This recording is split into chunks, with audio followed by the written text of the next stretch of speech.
കൊറ്റങ്കര ഗ്രാമപഞ്ചായത്തിൽ ഇലപ്പിക്കോണം വാർഡിൽ മാനദണ്ഡങ്ങൾ കാറ്റിൽ പറത്തി സാമൂഹിക പെൻഷൻ വിതരണവും ഒപ്പം സിപിഎമ്മിന്റെ പണപ്പെരുവും നടക്കുന്നതായി ആരോപണം.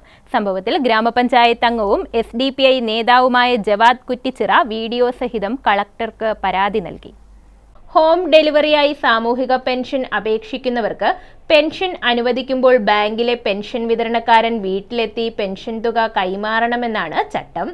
എന്നാൽ ഇലപ്പിക്കോണം വാർഡിൽ ഹോം ഡെലിവറിയായി എത്തിക്കേണ്ട സാമൂഹിക പെൻഷൻ തുക എല്ലാ മാനദണ്ഡങ്ങളും കാറ്റിൽ പറത്തി നെല്ലിവിള ഭാഗത്തെ ലക്ഷ്മി ബംഗ്ലാവ് വിലാസത്തിൽ ലീലാഭായി പിള്ളയുടെ വീട്ടിൽ പെൻഷൻകാരെ കൂട്ടമായി വിളിച്ചുവരുത്തി പെൻഷൻ തുക കൈമാറുന്നതാണ് നടന്നുവരുന്നത്.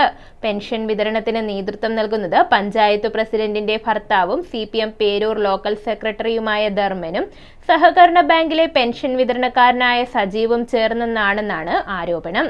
പെൻഷൻ വാങ്ങുന്നയാളുകളുടെ വീടുകളിലെത്തി പെൻഷൻ തുക കൈമാറേണ്ട ബാങ്കിലെ പെൻഷൻ വിതരണക്കാരനായ സജീവ് മാനദണ്ഡങ്ങൾ കാറ്റിൽ പറത്തുന്നുവെന്നും CPM ലോക്കൽ സെക്രട്ടറിയായ ധർമ്മനുമായി ചേർന്ന് പെൻഷൻകാരെ വിളിച്ചുവരുത്തി പെൻഷൻ തുക തങ്ങളാണ് നൽകുന്നതെന്ന് വരുത്തി തീർക്കാനുള്ള ശ്രമവുമാണ് നടത്തുന്നതെന്നും ഗ്രാമപഞ്ചായത്ത് അംഗം ജവാദ് കുറ്റിച്ചിറ ആരോപിച്ചു.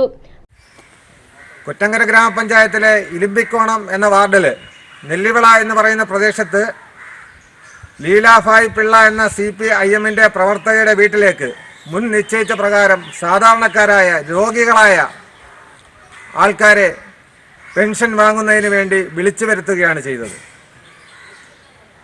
ഈ പെൻഷൻ വിതരണം ചെയ്യുന്നത് CPIM-ന്റെ ലോക്കൽ കമ്മിറ്റി സെക്രട്ടറിയായ ധർമ്മനും പേരൂർ സർവീസ് സഹകരണ ബാങ്കിലെ പെൻഷൻ വിതരണക്കാരനായ സജീവും ചേർന്നാണ് ആ പെൻഷൻ വിതരണം ഇവിടെ നടന്നത്. ഈ പെൻഷൻ വാങ്ങിക്കുന്ന ആൾക്കാർ തൊട്ടടുത്ത് നിൽക്കുന്ന ബ്രാഞ്ച് സെക്രട്ടറി ജിക്കുവിന് കുണ്ട്ര ഏരിയ സമ്മേളനത്തിൻ്റെ ഫണ്ട് പിരിവ് കൊടുത്തിട്ട് വേണം പെൻഷൻ തുക കൈപ്പറ്റുന്ന രോഗികളായ സാധാരണക്കാർ തൊട്ടടുത്ത് നിൽക്കുന്ന ബ്രാഞ്ച് സെക്രട്ടറി ജിക്കുവിന് CPIM കുണ്ട്ര ഏരിയ സമ്മേളനത്തിൻ്റെ ഭാഗമായി നടക്കുന്ന ഫണ്ട് പിരിവിൽ ഈ പെൻഷൻ തുകയിൽ നിന്നും ഫണ്ട് കൊടുത്തിട്ട് പുറത്തോട്ട് പോകേണ്ട അവസ്ഥയാണുള്ളത്. ചൊവ്വാഴ്ച പെൻഷൻ തുക വിതരണം ചെയ്തപ്പോൾ ബ്രാഞ്ച് സെക്രട്ടറിയും സ്ഥലത്തുണ്ടായിരുന്നു. തുക നൽകുന്ന സമയത്ത് ഏരിയ സമ്മേളനത്തിന്റെ രസീത് നൽകി പണപ്പെരുവും ഉണ്ടായിരുന്നതായും പരാതിയുണ്ട്. ന്യൂസ് ബ്യൂറോ, കൊല്ലം.